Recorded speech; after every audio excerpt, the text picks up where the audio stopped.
In this video, we're going to go ahead and replace the fog light bezel.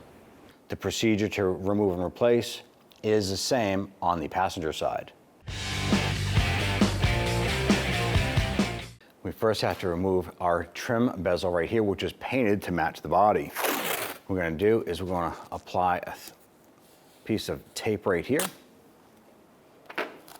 That is to protect our paint. We're going to use a plastic trim tool. I'm going to go underneath here. I'm going to gently pry upward. And do this in these two little notches here. Go ahead and pry that trim off. Take your trim. Has all these little locking tabs around the perimeter.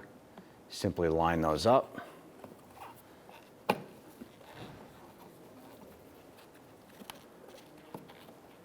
Go ahead and press these into the bumper.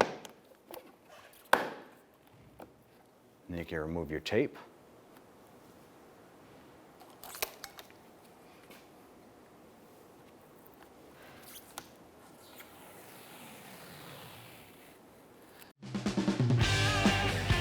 When only the best will do, demand TRQ.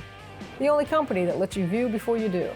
TRQ is committed to offering the highest quality aftermarket auto parts that are engineered for peace of mind. Thanks for using and viewing with TRQ.